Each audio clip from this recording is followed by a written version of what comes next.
The film begins in a seemingly ordinary classroom, where everything appears perfectly normal. Yuko, the class teacher, walks among her students, handing out milk. Most of the children drink it quickly, while a few mischievous boys spill theirs carelessly on the floor. Yuko, however, barely reacts. Her attention isn't on the spilled milk, it's on two specific students. She watches them drink their milk with a quiet satisfaction, for she has secretly mixed something into it. Yuko then slowly returns to her desk, her movements deliberate and calm. She quietly informs the class that this will be her final lesson. The students, unaware of the deeper significance, erupt into cheers and laughter. To them, it feels as though they have finally teased Yuko and driven her away. Even Yuko is unfazed. She had anticipated this reaction all along. Stepping forward, she closes the classroom door, claiming it is to prevent the noise from disturbing other classes. But the real reason is far darker. She does not want anyone outside to hear what she is about to reveal. Taking the chalk, she writes the word fate. Descending from the stage with measured steps, Yuko begins her final lesson. She intends to speak about the purpose of life not in theory, but through the lens of her own suffering. She recounts the story of her marriage, a betrayal that changed her life forever. Shortly after her wedding, she discovered her husband's infidelity, and with it, the terrifying reality that he had contracted AIDS. By the time Yuko learned the truth, she was already pregnant, carrying the weight of this revelation within her. The classroom grows heavy with tension, the students sensing that this lesson will be unlike any other, as Yuko's calm demeanor hints at secrets darker than anyone could imagine. The marriage had ended in heartbreak, but Yuko still gave birth to her daughter, a bright light in the midst of her suffering. As Yuko recounted this to the classroom, a girl sitting closest to her froze, holding her breath, fearful that she might somehow catch HIV through the air. Yuko calmly reassured them, explaining that HIV was not transmitted through casual contact, that even a simple handshake posed no risk. She revealed that she herself had survived AIDS, and her daughter had been spared the disease. The students collectively exhaled, relief washing over them. But then, Yuko's next revelation sent a chilling silence through the room. Her daughter had died just a few months ago. AIDS had not caused her death. Instead, she had drowned in the school's abandoned swimming pool. The police investigation had concluded it was a tragic accident. Yet Yuko knew the horrifying truth. Her daughter had been murdered, and the culprits were sitting in the very same classroom. Though she withheld their names, she referred to them as Student A and Student B, a grim prelude to the story she was about to tell.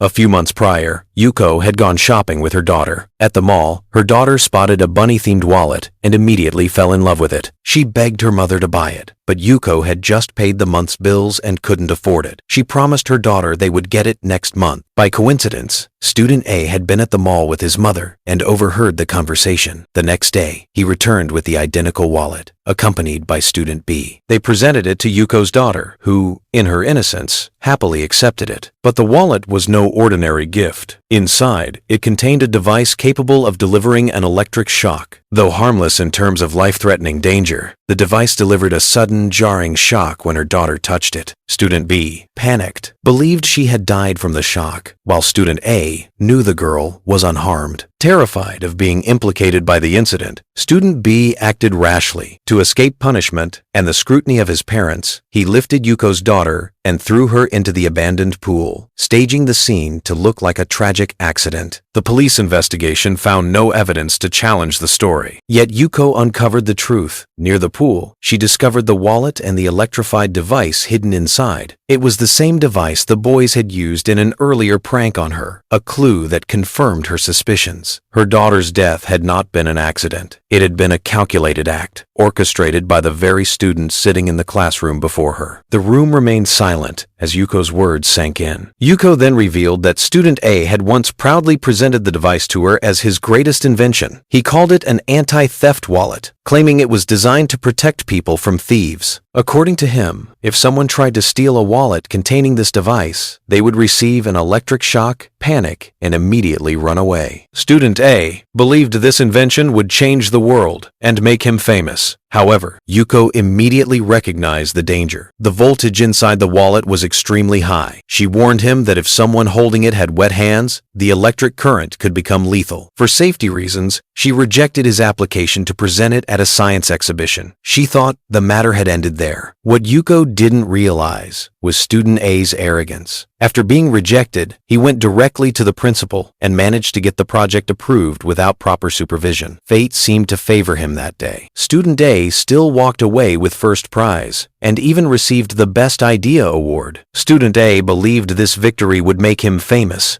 but reality crushed him. His invention was mentioned only briefly in a small corner of a newspaper. The main headline, however, told a far more disturbing story about a 13-year-old girl who had murdered her entire family. That moment changed him. Student A realized something twisted and dangerous. Crime attracted far more attention than innovation. No matter how much he contributed to science, it meant nothing compared to the notoriety of criminals. That realization planted something dark inside his mind, an obsession that slowly began to grow. At first, Student A had no friends. Eventually, he grew close to Student B, the most peculiar student in the class. Student B struggled academically, kept to himself, and lived in constant fear. He was weak-willed and easily influenced. One day, Yuko caught Student B playing video games at a shop after school hours. As punishment, she made him clean the area around the abandoned swimming pool. From that day onward, Student B developed a deep hatred toward her. As Student A and Student B spent more time together, they discovered a shared resentment not only toward Yuko, but toward authority itself. Their bitterness soon took a darker turn. They chose Yuko's daughter as the target for their anger. On that day, Student A deliberately increased the voltage inside the wallet, so the shock would be far stronger than intended. Yuko made it clear to the class that this was the truth behind her daughter's death. Under Japanese law, children under the age of 14 could not be criminally prosecuted. At best, they would be sent to a reform facility only to be released shortly after. Yuko understood the nature of those two students far too well. She believed it was her responsibility to shape character, to correct evil before it spread. And when the system refused to do so, Yuko had taken a step no one could have anticipated. She had secretly mixed her husband's HIV-positive blood into the milk of the two children responsible for her daughter's death, ensuring they drank every last drop. The plan was calculated, patient, and terrifying in its precision. The virus, she knew, would take anywhere from 2 to 12 months to mature, giving the children ample time to reflect on their misdeeds, but also sealing the inevitability of their punishment. Though the class understood who Yuko was referring to, she never revealed their names, leaving them to live under the shadow of their impending fate.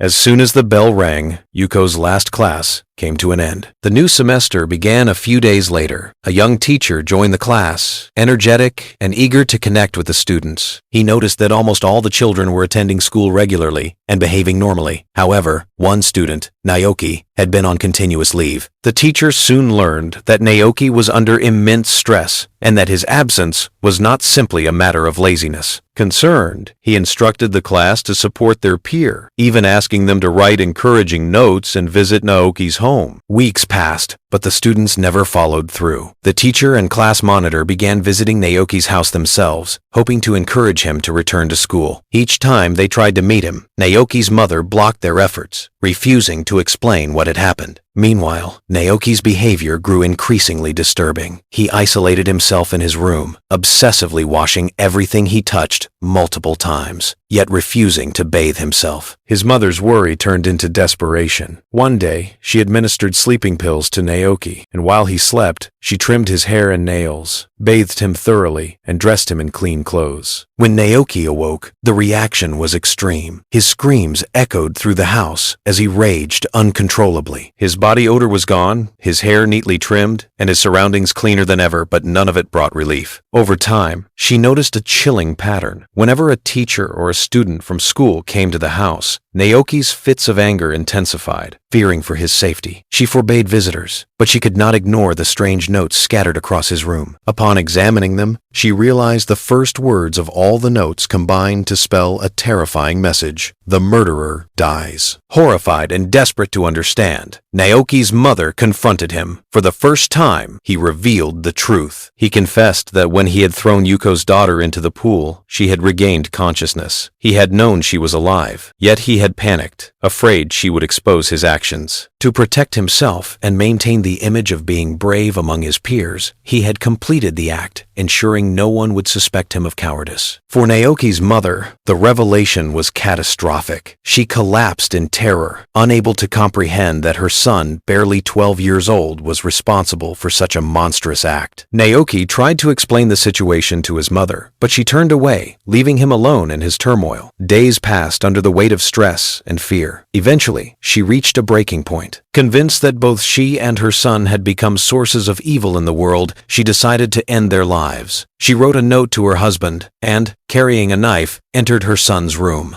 As per her routine, she embraced Naoki and spoke to him with warmth and affection. But in a terrifying moment, she plunged the knife into his chest. The blade, however, did not fully penetrate. Naoki's shock quickly turned to rage. Realizing his mother had attempted to kill him, he lost control of his mind. In a frenzied attack, he seized the knife from his body and struck back, fatally wounding his mother. When the chaos subsided and Naoki regained consciousness, the enormity of what he had done crashed upon him. He had killed not only his mother, but also played a role in a series of events that had already caused death. Guilt consumed him, leaving him trapped in a nightmare of his own making. Meanwhile, Watanabe, the boy behind the infamous anti-theft wallet, faced his own struggles. Rumors swirled that he carried HIV, and his classmates relentlessly teased him. Though he endured the torment silently at first, his patience finally snapped. In a fit of rage, he cut his own finger, letting blood drip from the wound, and threatened the others, warning that any further teasing would be met with the risk of infection. Even the class monitor, who had tried to maintain order, became a target of this cruelty, forced into humiliation by the other students. Yet Watanabe intervened before the situation could escalate further. He revealed his HIV test, which was negative, and reassured her that there was no danger. This rare act of calm and explanation allowed a moment of understanding between them. It was then that Watanabe's story began to unfold, shedding light on the twisted path that had led him here. His mother, a brilliant scientist, had been forced into an unhappy marriage with a man of limited intellect. She could never discuss her research with him, and Watanabe's birth meant she had to abandon her work entirely. As he grew older, she resented him for being an average child, unable to meet the extraordinary expectations she had once held. Her bitterness turned into cruelty, and she often punished him harshly, leaving his father oblivious for years. When his father finally discovered the abuse, he divorced her immediately. She reclaimed the funding from her alumni network and returned to her research, seemingly forgetting she had a son. Yet despite this neglect and cruelty, Watanabe's love for his mother never wavered. Obsessed with earning her approval, he devoted himself entirely to the things she valued, hoping desperately to win her affection and recognition. Watanabe had always sought his mother's attention, desperate for recognition from the woman whose brilliance had overshadowed him. He poured himself into inventing new devices, uploading them to the website his mother once managed, hoping she would finally notice him. But no matter what he created, she never did. His obsession grew. When he discovered that he had consumed milk contaminated with HIV,